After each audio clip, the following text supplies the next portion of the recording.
Shalom Bapak Ibu Saudara terkasih di dalam Tuhan. Selamat tahun baru, selamat memasuki tahun yang baik. Kita percaya di tahun yang baru ini Tuhan selalu menyertai kita, Tuhan selalu beserta kita, dan di tahun baru ini kita akan punya komitmen bahwa kita akan lebih mengasihi Tuhan.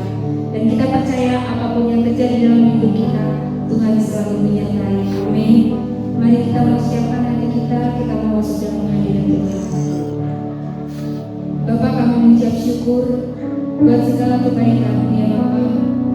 Kau telah menyertai kami Tuhan dalam setiap langkah hidup kami. Bahkan di tahun-tahun kemarin ya Bapak yang boleh kami lewati, kami boleh merasakan penyertaan yang begitu sempurna dalam hidup kami ya Bapak. Dan saat ini Tuhan, ketika kami boleh memasuki tahun yang baru, kami percaya Tuhan, penyertaan-Mu Tuhan sempurna dalam hidup kami. Dan kami percaya Tuhan, apapun yang boleh kami lewati Tuhan, apapun yang akan kami hadapi, kami percaya Tuhan, Engkau selalu menyertai kami dalam setiap kehidupan kami ya Bapak. Dan kami percaya Tuhan, ajar kami lebih lagi di tahun ini Tuhan, kami memiliki komitmen ya Bapak, untuk kami lebih lagi taat dan setia di dalam Engkau ya Bapak. Ajar kami lebih lagi Yesus, untuk kami boleh mengasihi Engkau dalam setiap kehidupan kami. Terima kasih ya Bapak, terima kasih Tuhan. Engkau yang kami sembah Tuhan dalam setiap kehidupan kami, Engkau yang kami tinggikan dalam setiap kehidupan kami. Terima kasih Tuhan. Kami mengucap syukur Tuhan buat segala kebaikan dalam setiap langkah hidup kami. Terima kasih ya Yesus, terima kasih ya Bapak. Kami siap untuk masuk dalam hadirat-Mu. Hanya di dalam nama Tuhan Yesus Kristus kami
setiap perkara kehidupan kita, menang dalam setiap masalah. Kita percaya kita punya Tuhan yang akan memberikan kita kemenangan. Amin. Haleluya. Lebih dari kemenangan.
Sebentar kita mau mempersiapkan hati kita untuk mendengarkan firman Tuhan.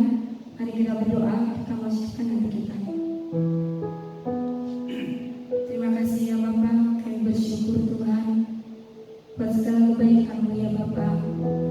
Terima kasih Tuhan kalau kami boleh izinkan Tuhan untuk kami boleh memuji memuliakan Engkau dalam setiap kehidupan kami.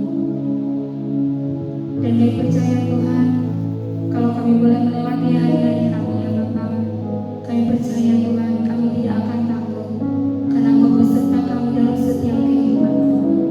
Terima kasih Tuhan. Dan kalau sebentar Tuhan kami akan mendengarkan sebagian dari firman-Mu ya Bapa. Kami percaya Tuhan Engkau memberkati setiap kehidupan kami Tuhan melalui firman-Mu ya Bapa. Dan kami percaya Tuhan biarlah setiap firman-Mu Tuhan boleh menjadi penuntun kami Tuhan dalam setiap langkah hidup kami ya Bapa. Kami percaya Tuhan biarlah dengan firman-Mu Tuhan kami boleh bertumbuh dan berbuah Tuhan, dan semuanya hanya demi kemuliaan-Mu ya Bapa. Terima kasih Tuhan. Kami juga percaya Engkau memberkati hamba-Mu yang akan menyampaikan firman-Mu saat ini ya Bapa. Engkau memberkati setiap kehidupan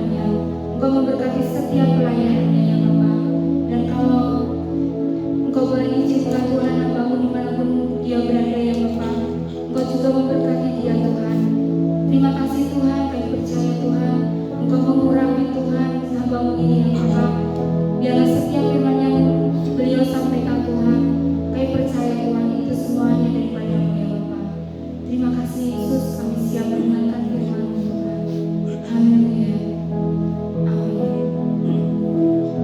Tidak takut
Shalom saudara, puji Tuhan karena penyertaan Tuhan kita bisa masuk tahun 2021. Kita percaya bersama dengan Tuhan Yesus, tahun ini pasti lebih baik dari tahun 2020. Tahun yang baru, ada semangat melayani yang baru. Ada 3 prinsip yang harus kita miliki untuk memasuki tahun integritas ini. Yang pertama, memiliki pola pikir yang selaras dengan prinsip-prinsip kerajaan Allah. Prinsip-prinsip kerajaan Allah artinya mengikuti hal-hal yang Sang Raja tetapkan dan meneladani karakter Tuhan Yesus. Apa saja karakter yang menonjol dari Tuhan Yesus? Karakter Yesus yang paling menonjol adalah kasih. Kita dapat mengasihi orang lain dan diri sendiri karena Allah sudah lebih dulu mengasihi kita. Kasih manusia sangat terbatas dan kadang didasari oleh ada maunya. Tapi kasih Allah tidak terbatas dan tak bersyarat. Luar biasa kan? Roma 5 ayat yang ke-8 berkata, akan tetapi Allah menunjukkan kasih-Nya kepada kita oleh karena Kristus telah mati untuk kita ketika kita masih berdosa. Yuk terus belajar untuk memiliki karakter Yesus, yaitu kasih kepada semua orang. Ekspresi nyata dari kasih Kristus adalah mengampuni. Allah mau mengampuni kita, karena itu mari kita lepaskan pengampunan di awal tahun ini kepada siapa saja yang Roh Kudus ingatkan. Mengampuni bukan mengubah masa lalu, tetapi menjaga hati kita untuk tidak terikat dan terluka atas kejadian yang tidak menyenangkan. Ketika saudara mengampuni, hati kita dibebaskan dari perasaan negatif dan belenggu intimidasi. Karakter Kristus selanjutnya adalah memberi. Yesus betul-betul melayani para murid. Yesus fokus memberi teladan, waktu, dan hidupnya kepada murid. Dan lihat, apa yang 12 murid itu lakukan dampaknya sampai sekarang masih terasa. Itulah kekuatan dari memberi hidup. Yang kedua, memiliki pola hidup untuk memenuhi panggilan Tuhan. Dalam Kolose 3 ayat yang ke-17 dan 23, Allah menciptakan manusia agar kita memuliakan Dia. Bagaimana caranya? Yang pertama, gunakan semua talenta dan potensi untuk kemuliaannya. Apapun talenta dan potensi kita, gunakanlah untuk memenuhi panggilan Tuhan. Yang kedua, gunakan semua fasilitas, materi, dan kemampuan untuk menyelesaikan amanat agung. Ayo terlibat di dalam Pentakosta ketiga ini untuk menuntaskan amanat agung. Jangan berkata kita tidak bisa apa-apa, karena sesungguhnya Tuhan sudah berikan kita kemampuan untuk bekerja di ladangnya. Yang ketiga, memiliki gaya hidup, doa, pujian, dan penyembahan. Gaya hidup doa, pujian, dan penyembahan adalah DNA gereja kita. Dan ini adalah motor untuk kita bisa bergerak maju di dalam pelayanan. Pastikan memasuki tahun ini roh kita menyala-nyala di dalam Tuhan. Apakah saudara masih merindukan hadirat Tuhan? Hadirat Tuhan merupakan satu manifestasi kuasa Allah yang dapat dirasakan setiap anak-anaknya. Kita harus sesering mungkin masuk ke dalam hadirat Tuhan dan bertemu dengan Dia secara pribadi. Karena di dalam hadiratnya ada kelepasan, kekuatan, pemulihan, dan kesembuhan. Apakah saudara masih merindukan pengurapan dari Tuhan? Pengurapan adalah kemampuan ilahi yang memampukan kita untuk melayani Tuhan. Pribadi yang merindukan pengurapan Tuhan akan selalu dijauhkan dari kesombongan karena menyadari bahwa semuanya ini berasal dari Tuhan, bukan karena pengetahuan dan pengalaman belaka. Yang terakhir, masihkah kita menyembah Tuhan dengan roh kita? Bila kita sering berdoa dalam bahasa roh, maka roh kita akan lebih peka sehingga kita akan lebih banyak mengetahui rahasia-rahasia sorgawi. 1 Korintus 14 ayat yang keempat berkata, orang yang berbahasa roh itu membangun dirinya sendiri. Memasuki tahun 2021, ayo jangan sampai roh kita kendor. Jadi, jika saya rangkum, ada 3 sikap yang perlu kita miliki di tahun ini. Hidup sesuai prinsip-prinsip kerajaan Allah, jalani hidup yang sesuai dengan kehendak Tuhan, dan giat berdoa, memuji, dan menyembah Tuhan. Saya percaya kita bersama-sama melangkah masuk ke tahun integritas dengan penuh semangat. Haleluya! Saudara, untuk penjelasan lebih lengkapnya dari tim teologi kami, jangan lupa buka link yang ada di atas atau scan QR Code yang tersedia. Tuhan Yesus memberkati.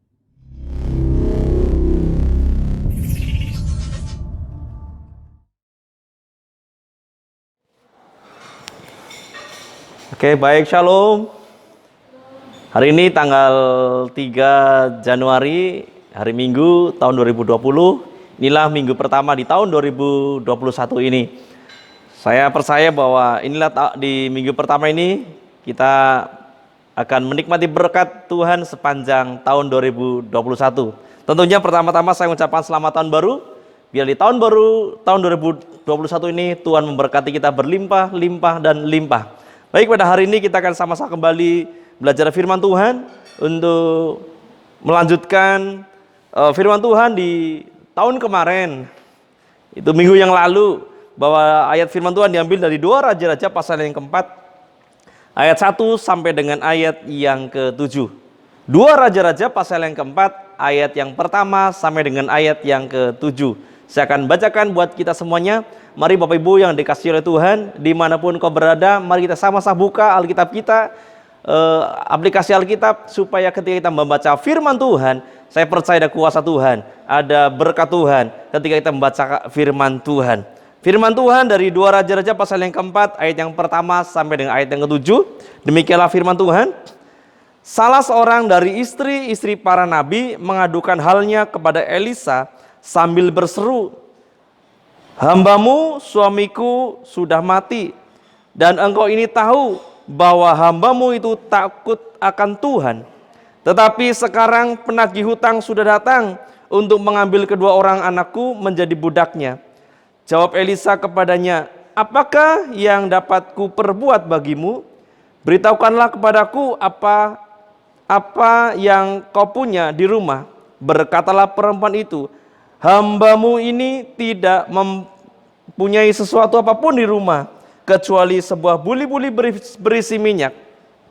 Lalu berkatalah Elisa, "Pergilah, mintalah bejana-bejana dari luar, dan daripada segala tetanggamu bejana-bejana kosong, tetapi jangan terlalu sedikit. Kemudian masuklah, tutuplah pintu, sesudah engkau dan anak-anakmu masuk. Lalu tuanglah minyak itu ke dalam segala bejana, mana yang penuh angkatlah. Pergilah perempuan itu daripadanya, ditutupnya lah pintu. Sesudah ia dan anak-anaknya masuk, dan anak-anaknya mendekatkan bejana-bejana kepadanya, sedang ia terus menuang. Ketika bejana-bejana itu sudah penuh, berkatalah perempuan itu kepada anaknya, "Dekatkanlah kepadaku sebuah bejana lagi." Tetapi jawabnya kepada ibunya, "Tidak ada lagi bejana." Lalu berhentilah minyak itu mengalir. Kemudian pergilah perempuan itu memberitahukannya kepada abdi Allah, dan orang ini berkata, "Pergilah, jualah minyak itu, bayarlah hutangmu, dan hiduplah dari lebihnya engkau serta anak-anakmu." Firman Tuhan di dalam ayat yang ke-7 bagian yang terakhir berkata begini, "Pergilah, jualah minyak itu, bayarlah hutangmu, dan hiduplah dari lebihnya engkau serta anak-anakmu." Jemaat yang dikasih Tuhan, hari ini kita akan merenungkan firman Tuhan. Dikatakan hutang lunas dan hidup dari lebihnya. Saudaraku yang dikasih Tuhan, bahwa dari firman Tuhan ini bagaimana kita bisa menikmati berkat Tuhan. Saya percaya setiap kita memiliki hutang, dan bahkan semua orang menghendaki bahwa hutang cepat lunas. Bahkan kita ngelihat firman Tuhan berkata kepada seorang perempuan ini, dikatakan bahwa hutangmu lunas dan hiduplah dari lebihnya, serta engkau serta anak-anakmu. Jadi Bapak Ibu yang dikasihi Tuhan, ada 3 hal hari ini kita belajar bagaimana kita bisa melunasi hutang dan hidup dari lebihnya, bahkan memelihara anak-anaknya. Ada 3 hal. Yang pertama, firman Tuhan mengajarkan kepada kita bahwa yang pertama, berseru. Dikatakan bahwa salah seorang istri para nabi itu mengadukan halnya kepada Elisa sambil berseru. Kata yang pertama adalah berseru. Sama-sama bilang, saudaraku, berseru.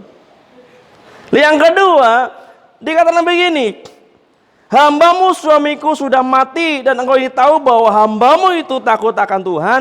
Tetapi sekarang penagih hutang sudah datang untuk mengambil kedua anakku menjadi budaknya." Jawab Elisa kepadanya, "Apakah yang dapat ku perbuat bagimu?"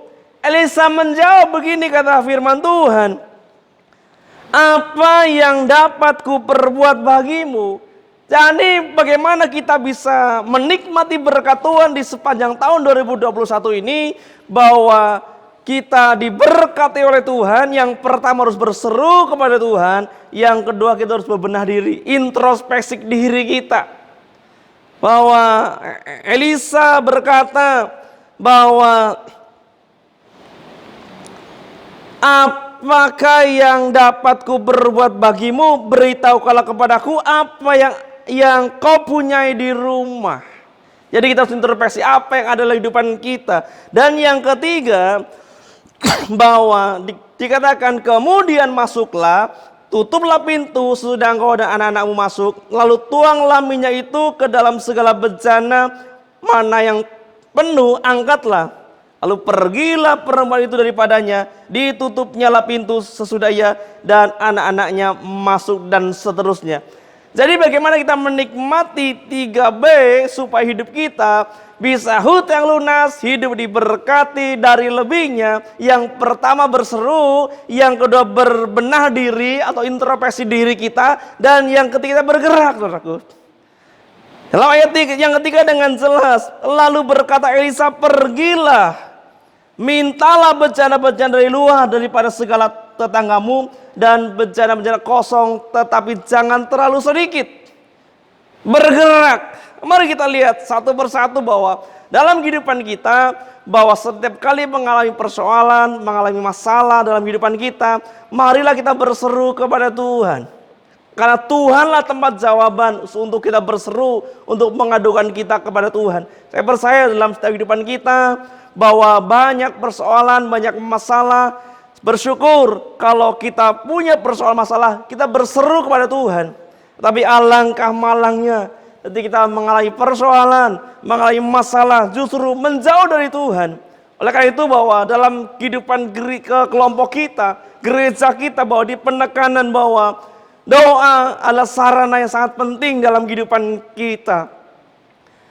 Bahkan doa sebagai hal yang paling utama dalam gereja kita. Tanpa doa, tanpa pengurapan dari Tuhan, bahwa kita tidak bisa banyak berbuat apa-apa. Oleh karena itu, bahwa kalau kita sama-sama mengajak seluruh jemaat, supaya yuk kita sama-sama berdoa, yuk kita sama-sama unity, yuk kita sama-sama sehati dalam rumah doa, dalam menara doa, tujuan supaya kita lebih lagi mendekatkan diri kepada Tuhan. Sehingga ketika mengalami persoalan, mengalami masalah, bahwa hal yang tepat adalah bahwa ketika kita datang kepada Tuhan. Saya percaya bahwa gereja ini ada sampai hari ini, dilepas dari oleh karena ada orang-orang kudus, ada jemaat Tuhan, ada setiap kita hamba Tuhan yang senantiasa mau berdoa, mau bertekun, mencari wajah Tuhan, mencari kehendak Tuhan. Karena tidak sedikit masalah demi masalah ada, tetapi ada jawaban ketika kita datang kepada Tuhan, kita berseru kepada Tuhan. Dan yang kedua, bagaimana dalam kehidupan kita tetap diberkati, saudaraku, maka adalah berbenah diri, introspeksi diri dalam kehidupan kita. Saudara, mari kita lihat kenapa kita sampai mengalami persoalan. Tentunya bahwa semua orang pun mengalami persoalan, mengalami masalah. Tetapi kalau kita nggak mau introspeksi diri, maka kita terus terperosok dalam persoalan itu sendiri. Maka dalam bebenah diri kita lihat sumbernya dalam kehidupan itu siapa. Kalau sumber dalam kehidupan kita adalah bahwa hanya untuk diri kita sendiri, maka kita akan terjebak, saudaraku. Apalagi ketika melihat persoalan, sumbernya kita mencari pertolongan ke tempat yang lain. Tapi biar dalam kehidupan kita, sumber kita adalah Tuhan Yesus Kristus. Dia adalah sang sumber, dia segala-galanya dalam setiap kehidupan kita. Maka saya percaya di dalam setiap usaha pekerjaan kita, ketika Tuhanlah sumber dari segala-galanya, maka percayalah dalam kehidupan kita berkat senantiasa mengalir dalam setiap kehidupan kita. Dan yang kedua, bagaimana motivasi dalam kehidupan kita? Ketika kita berusaha, ketika kita bekerja, motivasinya kita untuk apa? Kalau kita diberkati oleh Tuhan dengan berkat yang berlimpah-limpah, tentunya bahwa kalau kita memiliki motivasi diberkati Tuhan supaya menjadi saluran berkat bagi banyak orang, maka di sanalah bahwa kita hidup ada dalam rencana dan kehendak Tuhan. Tetapi kalau motivasinya hanya untuk mencari kekayaan untuk diri sendiri, supaya hidup kita enak, hidup kita senantiasa diberkati dan terus diberkati, lupa segala-galanya, maka hidup ini hanya untuk mencari berkat, mencari kekayaan dan lain sebagainya. Dan berbenah diri mungkin hari-hari ini bahwa kita dengan cara mengelola sampai ada terhilit utang dan lain sebagainya, mungkin cara kelola kita yang salah karena nggak benar. Jadi mari perbaiki introspeksi dalam kehidupan kita. Ini adalah minggu yang pertama di tahun 2021 ini, masih panjang saudaraku.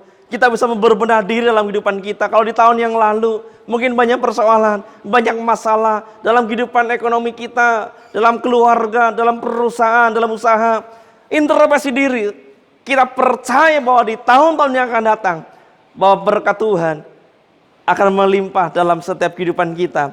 Dan dalam introspeksi diri kita bahwa kita harus rubah pola pikir kita, mentalitas kita dalam mentalitas seorang pemenang. Bukan mentalitas orang yang kalah, bukan mentalitas orang pecundang yang takut maju, takut bergerak, tapi orang yang punya mentalitas tangguh, dia berani bersama dengan Tuhan. Dan poin yang ketiga bahwa dikatakan bahwa seorang perempuan ini dia bergerak, dia mau melangkah, bukan hanya diam, bukan hanya pasrah, tapi dia mau bekerja melangkah dalam kehidupannya. Dan seorang nabi ini memberikan perintah kepada seorang perempuan ini, dikatakan begini. Lalu berkata Elisa, pergilah, mintalah bejana-bejana dari luar. Jadi perintah seorang nabi ini kepada seorang perempuan itu adalah bahwa mintalah bejana-bejana dari luar yang banyak. Ya, artinya apa? Jangan kita memiliki pernah berpikiran yang sempit. Punyalah pikiran yang luas. Dan juga berbicara bahwa bejana yang banyak. Jangan kita hanya fokus kepada satu bidang, mungkin ada bidang-bidang lain. Kalau ada suatu perusahaan mungkin usaha apa, hari ini masa-masa pandemik, sekarang susah, sekarang sedang sukar. Tapi jangan fokus hanya di dalam usaha yang sekarang digeluti. Tapi cobalah berpikir kepada bidang-bidang yang lain. Mungkin Tuhan pertaruhkan, berikan kepada kita kemampuan, talenta-talenta yang lain. Di saat-saat seperti ini, kembangkan. Maka ketika kita bergerak, kita melakukannya, maka di sanalah berkat Tuhan akan melimpah dalam setiap kehidupan kita. Jadi minta bejana-bejana yang banyak.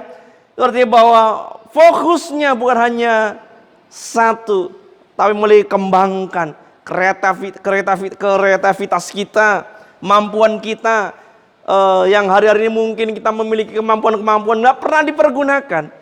Inilah waktunya untuk dipergunakan. Saya percaya banyak ide-ide yang bisa kita menjadi maju di dalam Tuhan.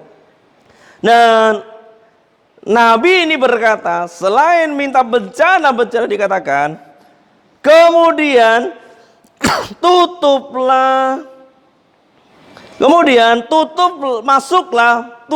pintu sesudah engkau dan anak-anakmu masuk. Lalu tuanglah minyak itu ke dalam segala bejana.